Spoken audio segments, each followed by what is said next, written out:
কেতু ৰাশিৰ পৰিৱৰ্তনত এই 4 ৰাশিৰ জাতক জাতিকাৰ অশুভ সময় আৰম্ভ।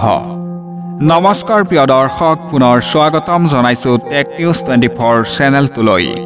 এতিয়ালৈ যদি আমাৰ চেনেলটো সাবস্ক্ৰাইব কৰা নাই তেনেহলে চেনেলটো সাবস্ক্ৰাইব কৰি ভিডিঅ'টোত এটা লাইক কৰি দিবলৈ নাপাহৰিব। তেনে বলক দেৰি নকৰি প্ৰতিবেদনটো আৰম্ভ কৰোঁ।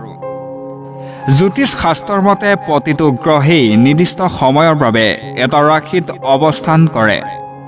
এই সময়সীমা সম্পূৰ্ণ কৰাৰ পিছত যেতিয়া ই আন এটা ৰাশিত প্ৰৱেশ কৰে তেতিয়া এই ঘটনাটোক ট্ৰেনজিট বা ৰাশিৰ পৰিৱৰ্তন বোলা হয়।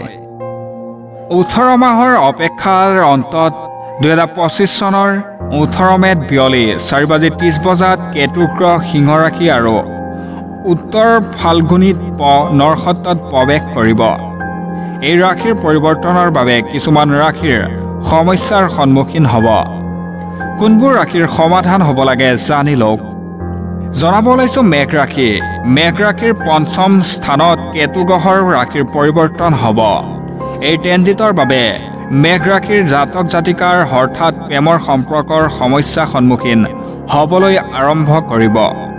পাৰস্পৰিক সংঘাত আৰু মতানৈক্যৰ পিছত বিচ্ছেদ হ'ব পাৰে।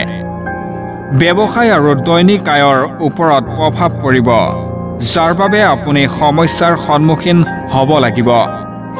মূৰৰ বিষ, অনিদ্ৰা আৰু বহুতো সৰু বৰ সমস্যাই মানসিক চাপৰ পৰিস্থিতি সৃষ্টি কৰিব। স্বাস্থ্যৰ যত্ন লোৱাটো প্ৰয়োজনীয়। শনি গ্ৰহৰ সাৰে ক্ষতিৰ দ্বাৰা ইতিমধ্যে মেঘ ৰাশি লোকৰ প্ৰভাৱিত হৈছে।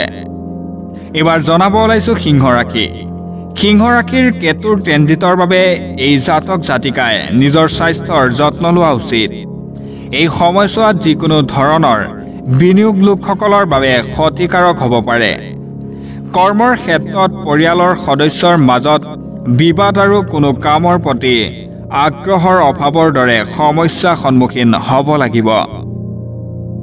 এইবাৰ জনাব ওলাইছো তুলা ৰাশি। তুলা ৰাশিৰ একাদশ স্থানত কেতুদেৱৰ ট্ৰেনজিটৰ ফলত আপোনাৰ ব্যৱসায় আৰু আয়ৰ প্ৰভাৱ পৰিব। অহা কেইমাহমানৰ বাবে আপোনাৰ জীৱন যাপনৰ খৰচ বাঢ়িব আৰু উপাৰ্জন কমি যাব, যাৰ বাবে সংগ্ৰামৰ সন্মুখীন হ'বলগীয়া হ'ব। কিছুমান স্বাস্থ্যজনিত সমস্যাৰ আৰু মানসিক চাপে আপোনাৰ জীৱনত প্ৰভাৱ পেলাব। আপোনাৰ সন্তানৰ সৈতে জড়িত চিন্তাই আপোনাক প্ৰভাৱিত কৰিব। এইবাৰ জনাব ওলাইছো কুম্ভ ৰাশি। কুম্ভ ৰাশিৰ জাতক জাতিকাৰ সপ্তম ঘৰত কেতুৰ ট্ৰেনজিটে তেওঁলোকৰ বিবাহিত জীৱনত অস্থিৰতা সৃষ্টি কৰিব।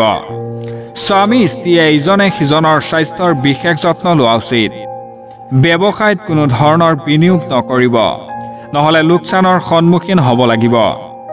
অংশীদাৰিত্বৰ ভিত্তিত যিকোনো ব্যৱসায় কৰিলে বিশেষ যত্ন লোৱাটো প্ৰয়োজন। কঁকাল আৰু কঁকালৰ তলৰ অংশ বিষ আৰু স্নায়ুৰ সমস্যাৰ বাবে সমস্যাৰ সন্মুখীন হ'ব লাগিব।